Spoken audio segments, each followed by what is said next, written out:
Bonjour, c'est Natacha de Ressens Couche. Aujourd'hui, je vais répondre à une question d'Isabella qui a pratiqué l'hygiène naturelle avec son bébé à partir de ses 2 mois.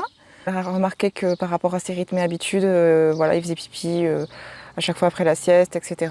Et donc quand elle le changeait aussi, il faisait pipi. Donc par rapport à tout ça, elle a noté qu'il éliminait. Donc elle a pratiqué une hygiène naturelle très intuitive. Et tout ça avant de connaître même le concept d'hygiène naturelle. Donc quand elle en a entendu parler, elle s'est renseignée et à partir de là, elle a remarqué plusieurs problèmes. Soit elle comprenait le signal après coup, donc son bébé faisait pipi soit dans la couche, soit par terre. Quand elle le tenait en position, il refusait d'éliminer, il pleurait. Elle dit aussi qu'elle a l'impression que son bébé devient constipé, comme s'il était gêné du fait que quelqu'un le regarde quand il est en train de faire caca. Par rapport à tout ça, elle s'est mis trop de pression et que du coup elle a mis trop de pression à lui aussi et qu'en fait le fait de s'être renseignée sur l'hygiène naturelle et d'avoir commencé à le faire de manière un peu plus consciente fait qu'elle lui a mis trop de pression et que ça l'a bloqué. Elle trouve aussi qu'il se réveille beaucoup plus la nuit maintenant, depuis qu'elle pratique l'hygiène naturelle, alors qu'avant il pouvait faire 8 heures d'affilée sans se réveiller. Alors tout d'abord Isabella, moi je pense que oui effectivement tu peux peut-être te mettre trop de pression maintenant qu'en fait tu as compris en fait ce que tu étais en train de faire et peut-être que comme c'est très nouveau et que tu t'es dit que c'était super génial ce que tu faisais, et effectivement peut-être que tu te mets trop de pression et du coup que tu reportes cette pression sur ton bébé. Surtout que comme c'est le premier enfant avec lequel tu pratiques l'hygiène naturelle, oui, il peut y avoir une grosse joie, mais en même temps beaucoup de pression à faire quelque chose qui est bien et qui est reconnu. Ce qui peut se passer aussi par rapport aux nuits, c'est que maintenant que tu as commencé à montrer à ton bébé que tu comprenais ses besoins, c'est qu'il se réveille en fait pour éliminer, puisque maintenant il a compris que toi tu répondais à sa demande, donc du coup il se réveille pour faire pipi. Donc oui, effectivement, il y a des bébés qui se réveillent du coup et c'est très naturel en fait, hein, mais voilà, moi j'avoue que pour la nuit, quand mon bébé en fait se réveillait pour boire, puisqu'il n'est pas allaité, il boit le biberon. Il s'est réveillé jusqu'à 11 mois la nuit pour boire un biberon et il peut le faire encore, mais maintenant c'est tard dans la nuit, 4h30, 5h. Là à ce moment-là je lui change sa couche et je lui propose de faire pipi, mais depuis 2 ou 3 mois il veut plus. Mais par contre sinon avant ça je lui mets des couches jetables. Voilà, ce qui permet du coup de dormir très profondément et de ne pas être réveillé, puisque la couche jetable en fait absorbe le pipi et sèche. Donc ce qui fait que ça apporte un effet, un effet bébé au sec, hein, c'est tout ce que les vendeurs de couches te vendent en fait, hein, c'est très absorbant et du coup le bébé dort bien. Ce qui se passe en fait, c'est pas du tout ça. Ce qui se passe, c'est que quand il a une couche lavable, ou rien du tout, il sent le pipi couler. Donc au fur et à mesure, comme toi tu vas continuer aussi à lui proposer, il va être très très conscient de ses besoins d'élimination et du coup quand il aura envie de faire pipi la nuit, il va se réveiller pour que tu puisses lui proposer de faire pipi et ensuite il va se rendormir ou téter et se rendormir.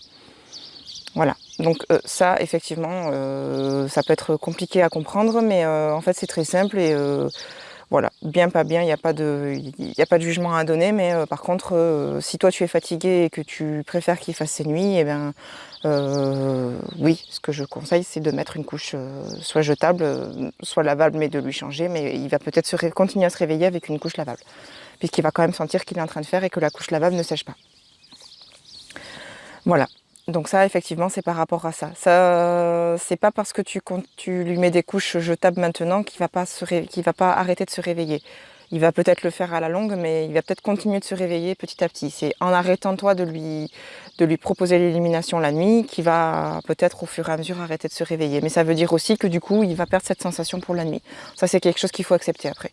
Voilà, moi je suis ok avec ça. Je sais que de toute façon, l'acquisition de la continence la nuit, ça va prendre plus de temps pour mon fils. Ça a pris plus de temps pour ma fille que pour la journée. Voilà, une fois que tu as compris tout ça, tu fais ton choix. Voilà. Après, il y a des bébés qui se réveillent pas du tout la nuit, qui se font pipi dessus, et qui, voilà, ça dépend de tous les bébés, et chacun est différent et répond différemment. Moi, mon fils, c'est vrai qu'il signale très peu, Si je le laisse en couche, il peut se faire pipi dessus et regarder son zizi, mais il va peut-être le signaler, mais après coup, voilà, il signale vraiment pas du tout. Voilà. Et alors avec couche, c'est vraiment la nuit, il se réveillera pas, quoi. Hein. Il va pas se réveiller parce qu'il est en train de se faire pipi dessus. Voilà. Donc ça, c'est un bébé qui signale peu. Et voilà, moi j'adapte mon hygiène naturelle et c'est pas pour ça que ça fonctionne pas, c'est juste que c'est différent. Voilà. J'ai vu dans les commentaires que certaines te disaient que éventuellement la chenille ne lui convenait pas. Je pense que c'est cette chenille-là que tu as mis en place avec lui qui peut-être ne lui convient pas. Donc il y a plusieurs personnes qui t'ont dit aussi soit la position ne lui convient pas. Effectivement, si il refuse la proposition quand tu le tiens en position et qu'il pleure encore même quand tu le poses sur la table allongée pour lui remettre sa couche, parce que j'imagine que tu le langes allongé. S'il fait ça, c'est effectivement peut-être un problème de position, ça peut être un problème d'endroit aussi, ça peut être un problème de suggestion, la manière dont toi tu suggères aussi. Est-ce que tu te sens sereine quand tu suggères? Est-ce que tu fais bien de la bonne respiration? Ou est-ce que tu es plutôt pressée parce que tu te dis ah ben là vite il faut que j'aille à mon rendez-vous? Ou alors j'aimerais bien qu'il fasse pipi parce que j'ai vu que avant il le faisait, donc c'est super génial parce qu'après il reste au sec pendant un moment. Voilà, tout ça c'est des choses qu'il faut conscientiser et essayer d'apprendre à amadouer. Voilà. Ensuite, bon, je te dis pas que ça va passer tout seul, hein, parce que c'est tout à fait normal d'être content de pratiquer l'hygiène naturelle et de voir les effets sur son bébé. En comprenant qu'on a une attitude qui est trop pressante, on peut frustrer son bébé ou l'empêcher d'éliminer dans des bonnes conditions, voire le bloquer et complètement le faire aller dans le sens inverse. C'est pas du tout grave de faire ça, hein, c'est tout à fait normal et je pense qu'on passe tout un petit peu par là, tous et toutes. Voilà, moi j'ai été quand même assez zélée avec ma fille à une époque, il y avait des hauts et des bas, mais il y avait des moments où j'étais hyper contente parce que je voyais qu'elle pouvait rester toute une journée avec la même couche et ça c'était chouette. Sauf que, bon voilà, maintenant j'ai compris et la vie m'a forcée, hein, parce que moi avec mon fils qui est d'âge assez rapproché avec sa grande sœur, j'ai pas que l'hygiène naturelle à faire dans ma journée. Donc forcément, il y a plein de moments où je loupe et il y a plein de moments où mon intuition me connecte à mon enfant et me force à lâcher prise. Donc, et en fait, ça marche très bien aussi comme ça. Voilà, je suis beaucoup moins zélée et j'ai compris qu'en fait, ça fonctionnait aussi très bien comme ça.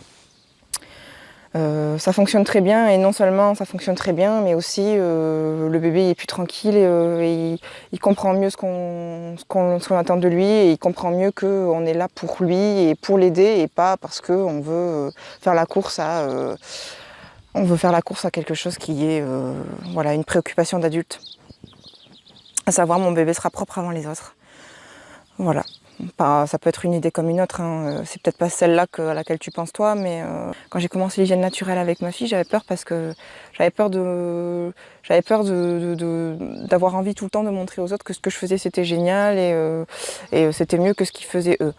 En fait, c'est pas du tout ce qui s'est passé, c'est que moi quand j'étais en société, j'en parlais très très peu et je me cachais presque en fait pour amener ma fille aux toilettes et voilà, et de temps en temps j'en parlais, mais je vois qu'en fait maintenant encore elle a 3 ans et elle est continente depuis un moment et ma famille n'a pas encore compris ce que je faisais. Enfin, la plupart des membres de ma famille n'a pas compris.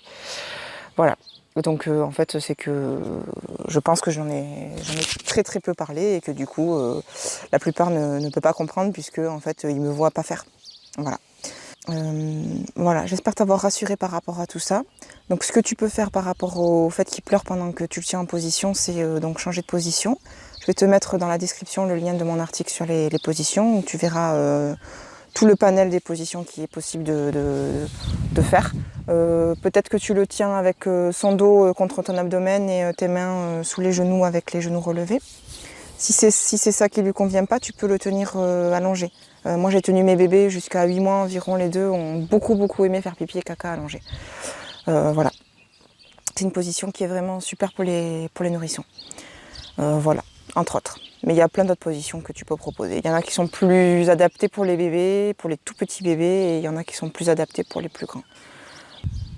Alors pour un bébé aussi jeune, le fait qu'il soit constipé par rapport au fait que tu le regardes, je sais pas. Je sais pas, je n'en ai jamais entendu parler, je ne sais pas. Après, il peut y avoir plein d'autres choses qui fait que dans sa vie qu'ils deviennent constipés. Est-ce que tu l'allaites, la manière dont toi tu te nourris. Donc tout ça, je t'invite à prendre contact avec une conseillère en lactation ou avec ton pédiatre ou avec simplement ton médecin traitant par rapport à son alimentation, puisque tout ça, c'est des choses que je ne suis pas en mesure, surtout par rapport à l'allaitement, je ne suis pas du tout en mesure de te conseiller là-dessus.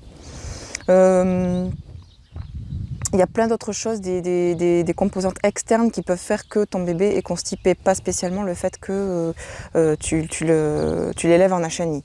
Après aussi, ça peut être tout simplement le fait que tu penses qu'il devienne constipé, c'est peut-être parce que tu le vois pousser fort.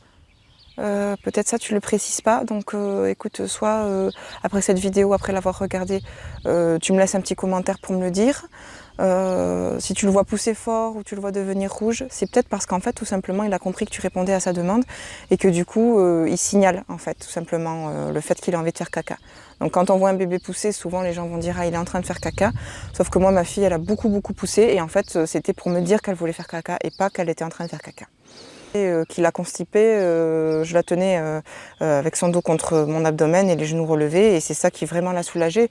Mais à part ça, elle a fait caca allongé, hein, donc, et elle n'a jamais été constipée après que j'ai changé son lait et que je l'ai adapté. Donc voilà, donc ça c'est peut-être aussi un problème de position, peut-être. Voilà. Du coup, si tu le tiens pas avec son dos contre ton abdomen, peut-être que c'est ça qu'il faudrait faire pour que ça lui fasse du bien. Voilà. Comme c'est pas vraiment précisé, tu as fait quand même une très longue question, mais en même temps, moi du coup là en réfléchissant, je me dis tiens, il me manquerait ça comme élément à savoir. Voilà, donc je te dis un petit peu tout ce qui me passe par la tête, et puis bon ben tu adapteras suivant ce qui te parle, suivant ce que tu trouves qui serait adapté. Voilà, est-ce que tu trouves qui est pas du tout adapté et que je réponds complètement à côté de la plaque, bah écoute, tu laisses tomber et puis dis-le moi si tu le veux bien. Voilà. Voilà, je pense avoir fait le tour de ta question. J'espère y avoir répondu de manière claire. Si jamais il y a d'autres questions qui sont soulevées par rapport à cette vidéo, n'hésite pas à laisser un commentaire sous la vidéo ou à laisser un commentaire sous ton post de publication Facebook. Voilà. Et je me ferai un plaisir de continuer à y répondre, je pense par écrit cette fois-ci. Voilà Isabella, écoutez, si cette vidéo vous a aidé à vous aussi, et si vous avez aimé ce que j'ai partagé avec vous, n'hésitez pas à le dire dans les commentaires, n'hésitez pas à partager cette vidéo si vous pensez qu'elle peut aider un parent qui est dans cette situation-là aussi. Voilà, d'ailleurs, petit PS par rapport à ce que tu disais Isabella, c'est que tu n'avais pas trouvé exactement ton cas posté dans les questions, c'est qu'en fait il y a jamais un cas qui est comme l'autre, hein. Il y a plein de cas qui se ressemblent et tu peux trouver des fois, tu peux grappiller des petites infos, tu te dis ah là moi ça ressemble à ça, mais ça ressemble aussi à ce bébé, mais ça ressemble un petit peu à ce bébé, mais en fait c'est un mix de tous les autres bébés. Parce que en fait, il n'y a aucun bébé qui se ressemble. Et puis toi, tu es différente de toutes les autres mamans et de toutes les autres familles. Donc, et comme on a autant de façons de pratiquer l'hygiène naturelle que de bébés, en fait, hein, souvent on dit qu'il y a autant de façons de pratiquer l'hygiène naturelle que de familles, mais en fait, c'est faux. C'est que même il y en a autant que vraiment que de bébés, parce que chaque bébé est différent et que toi, la manière dont tu élèves ce bébé-là sera différente de si tu as d'autres enfants ou si tu en as d'autres ensuite après. Tu seras une maman qui est complètement différente et tu pratiqueras une hygiène naturelle qui sera différente forcément. Évidemment, puisque tu auras vieilli, tu auras mûri dans ta manière de penser l'hygiène naturelle et tu auras aussi compris des choses qui sont différentes, tu auras envie de mettre en place des choses qui sont différentes, tu auras envie de plus faire certaines choses et de faire autre chose aussi en plus. Puisqu'il y a des choses ensuite aussi que tu connaîtras et que tu ne connaissais pas avec ce bébé-là. Donc tout ça c'est évident, mais pas tant que ça, hein. Voilà, donc c'est normal que tu ne trouves pas exactement le même cas que toi. Donc comme je disais, n'hésitez pas donc surtout à partager cette vidéo, à vous abonner en cliquant sur la petite vignette. Je vous dis à bientôt pour une prochaine vidéo. N'hésitez pas à continuer à poser toutes vos questions. Au revoir.